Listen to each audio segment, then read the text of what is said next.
to warm up. Sometimes I lose the beginning of the broadcast.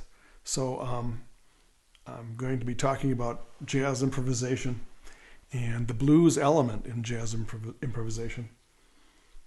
So you got it? Cool. Oh no, you don't have it. You're on the YouTube channel though, right? I'm helping somebody get onto the broadcast so they can see the live stream. That's not it. That's not it. No. Okay, you'll find it. Right. And so when you improvise jazz, there are so many great jazz improvisation teachers and schools to go to. There's Berklee School of Music, as the big one. And then all the major universities have jazz programs. The big music schools, almost all of them have jazz programs. And nowadays you can get a jazz degree. Back in the old days when I went to school, you couldn't get a jazz degree. I want to make sure I'm on. Yep, it sounds like I'm on. Okay. And I went to University of Illinois back in the late 60s, and they had a great group of jazz musicians. And I guess only one jazz instructor, John Garvey, but the students were so enthusiastic about the jazz band that we all helped each other and spurred each other on to learn about jazz on our own, even though we were studying classical music at the university for credit. You didn't get credit for studying jazz or playing in the jazz band in those days. But now you do. If you go to a university, North Texas State or University of Illinois still has their jazz program. I know Michigan State has a jazz program, and many universities do. But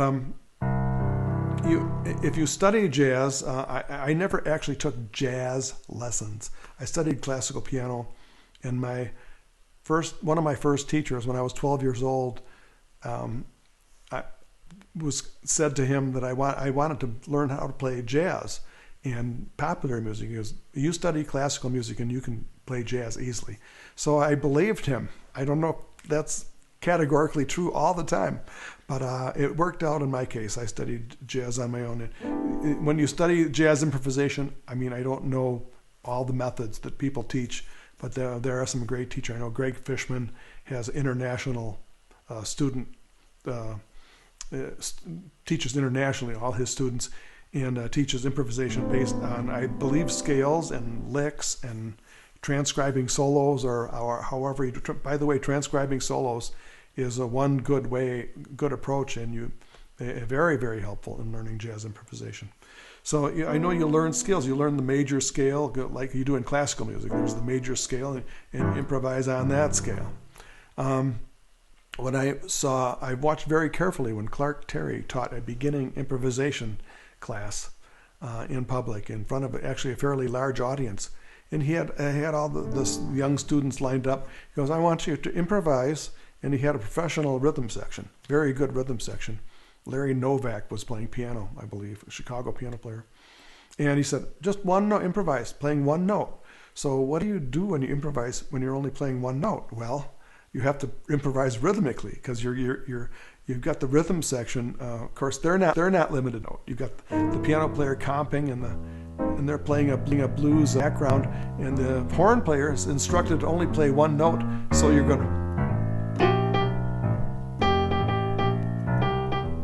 just going to do one note riffs in a rhythmic pattern of some sort. A long note, short notes with little accents. So, you can't really do much of an improvisation on one note, but Clark Terry was trying to make a point. You deal with the rhythm, and you deal with one note, and make sure that one note does fit into the harmonic pattern. If you're playing the fifth of the scale, of course, that's going to fit into almost all the chord changes you're going to play, especially in a blues pattern. Then he said, "Now play two notes." And he wouldn't let anybody play more than two different notes in their beginning improvisation. And it was just like step by step.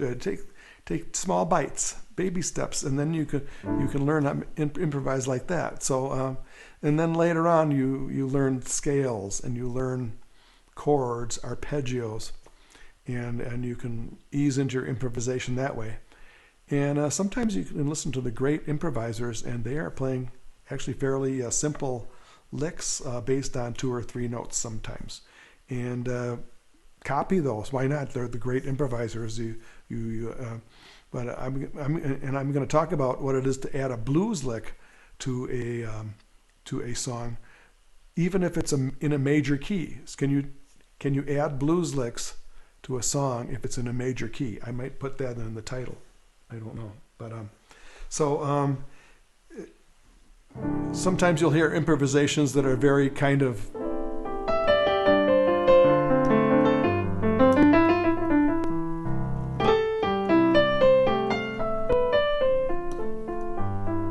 sound very, very nice, and they're in a major key, but you wouldn't call that bluesy. But can you play blues licks if the song is in a major key? Well, yes, you can.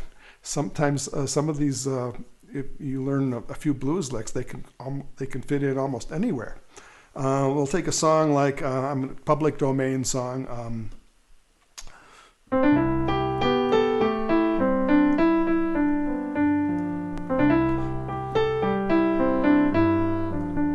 So that's definitely in a major key, right? If you C major.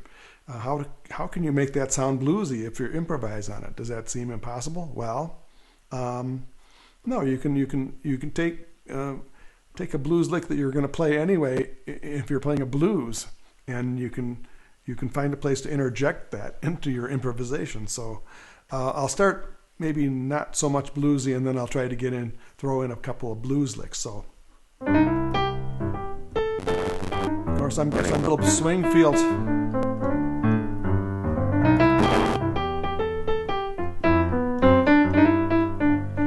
So I'm getting that little bit of that, afterbeat swing feel to it. To me, that helps you get into a blues feeling. So we got a bridge to. There's a little blues lick.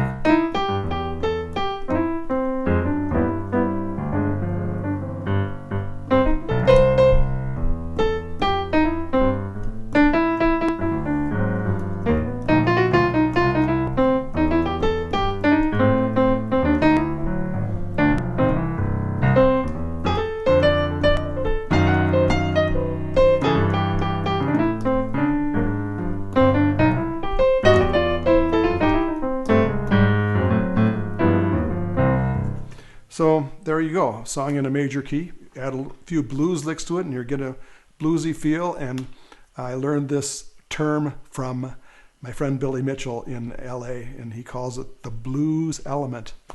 Adding the blues element to your improvisations gives a little bit of soul, gives a little bit of gospel. It makes people feel like they're hearing some truth in your music, in your expression. It gives it expression. So that's and if you want to research the blues, that helps too, to hear some of the great blues masters of all these legacy of recordings from the 20s and even some before the 1920s. The great blues singers, the classic blues singers, who were female, Bessie Smith and Sippy Wallace and many dozens and dozens of others, and of course the great male blues singers, Robert Johnson, and then you get into the big band blues singers like Joe Williams, who was a great exponent of the blues, and then some of the bluesy jazz players. We did have bebop come along in the 40s, but after bebop, the jazz players picked up. Bebop was blues influenced too. But there was even more of a blues influence in the early 50s jazz, which was the post-bop or hard bop. Some people call it classic jazz.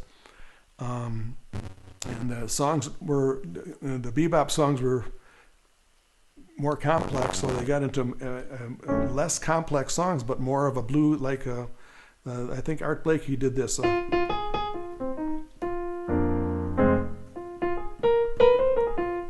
Okay, I'll probably get a copyright violation for that. But anyway, some of the songs from the post-bop were like that.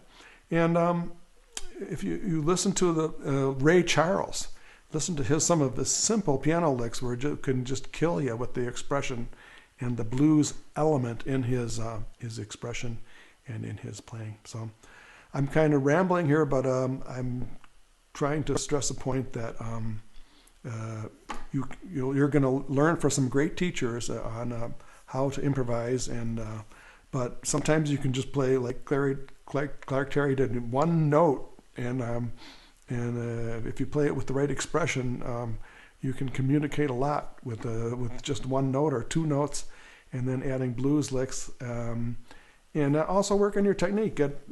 Be able to play fast tempos, any tempos, but don't be afraid to jump in and start that. So I don't know who I'm talking to. I'm kind of talking to myself, but it is exciting and it is fun to play blues improvisations, and I consciously try to put in the blues element in my improvisations. I hope I do it enough. Thank you, and we'll have more later. Thank you. I don't know if anybody's. Oh, I have a couple of people watching. Thank you for watching the spontaneous experiment of mine going live on YouTube and Facebook. Steve Sandner Music Facebook page and the Sandner Music YouTube page. See you next time.